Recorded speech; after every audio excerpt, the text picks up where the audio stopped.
guys, what's up? It's Eli Knight with Knight Jiu-Jitsu, and I'm here at Synergy Martial Arts in Newton Falls, Ohio. We've been here for a seminar weekend with my friend Eric Lance, who's we've been doing some jiu-jitsu training all weekend. We've had lots of different things going on, and part of what we had going on was yesterday we had edge weapons considerations in a grappling-based environment.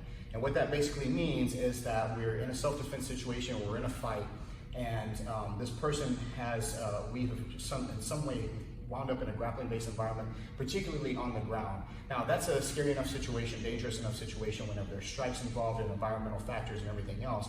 But whenever you introduce a weapon into it, it intensifies the situation greatly. So one of the things that we were working on yesterday is a sweep, and this sweep works a lot whenever we're just regular gi or no gi grappling, or whenever we're kind of MMA training or self-defense training. And we've incorporated it into some knife work as well, because it fits with just a little few modifications on it. This is the position that we were considering. So, like one of the worst case scenarios, I wound up on bottom in this defensive situation, and I'm trying to defend against this guy who's on top of me, and I'm trying to protect myself against punches, against him smashing me, against something. And so I'm creating some different wedges that might be helpful for me to keep me safe from punches or whatever else. Now, I should be able to notice and monitor while I'm trying to create spaces, and the spaces I want to create are so that I can kind of upgrade my position a little bit. I should be able to recognize if his hands start to do something kind of fishy. So if he's reaching back like this here, I know that he's at least going to punch me with that. So I'm going to take that space that he made, and I'm going to fill that space with first my hand and my shin to his bicep. Once that space is filled here, I'm going to slide down for my second point of control on the arm by grabbing the wrist here. Now, if he did pull out a weapon like this here, and this knife, then I have 2 points of control on the arm. I have my shin that's entered in across his waist here like this. And I'm gonna monitor this arm here so that he doesn't try to do anything crazy with it for right now. So if he doesn't like this, because he can't really make a lot of movement this close to me, he has to create some useful space. By posturing, he can create that useful space. So whenever he goes to do that, I wanna try to go here and monitor both. Maybe in this situation, since I have the control, I can just use this to step back and kick and make some damage that way, at least for a distraction, or at least cause enough damage to allow me to get up and exit the situation, or maybe even knock the guy out, which would be optimal.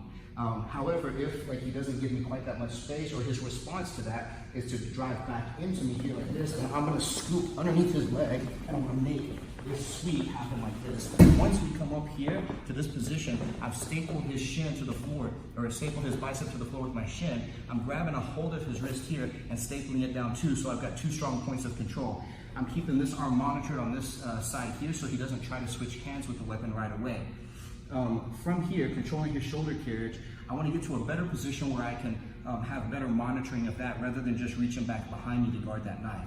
Now, I can transition up to this position here. I want to fill this wedge on this side so that it makes it difficult for him to reach over and switch hands with that knife. And I'm going to use that to position myself in the mount position. Now, the mount position is usually a very dominant position in the hierarchy of positions of jiu-jitsu.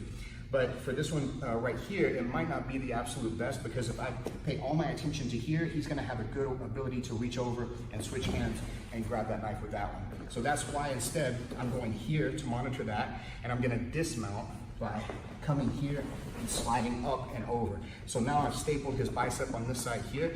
At this point, I can do some damage with strikes, and then I can also put all my attention here on the wrist stapled to the ground on this side. Now, this is a pretty good position here already, but the problem with this is, if this is the one that's stapling his arm down, if he bridges his hips explosively right now, it may knock me off balance, and I might lose control of that weapon-bearing limb over here. So what I'm gonna do instead is keep this point of base over here like this, windshield wiper my legs like that, so the other shin is stapling, and now I have a strong kickstand out this way. If he bridges his hips right now, it's not gonna have too much of an effect on me. So at this point here, I would like to get access to that knife, at least to get it away from him. So I'm gonna reach over, peel those knuckles back toward me to loosen that grip and kind of gooseneck wrist lock him right here, and I'm gonna stretch that out to get access to this knife here. At this point, I've got pretty good control over his body. I've still got him kind of stretched out, and I have access to the weapon myself. What you do with the weapon at this point, I'm not going to advise on anything like that, but at least it's not in his control any longer to just try to stab me with this. So, this is a sweep. This is kind of some positional considerations, some leverage points and everything else that works really well, even whenever we're just in a grappling-based environment with no weapons considerations, strikes considerations, or anything. But the great thing about it is, even though it works there, it works with strikes, it works with weapons included in it, And so it's good to have some kind of delivery system that has a lot of like cross-platform applicability like that. So anyway, I hope you enjoyed this technique, guys. Keep checking out the Budo Brothers. Where can they check you out here? You can check us out on Facebook at Synergy Martial Arts, Instagram at Synergy Martial Arts, and on the website, synergymartialartsohio.com. Cool. Thank you guys very much. Check out Budo Brothers, and of course, keep watching Night Jiu-Jitsu.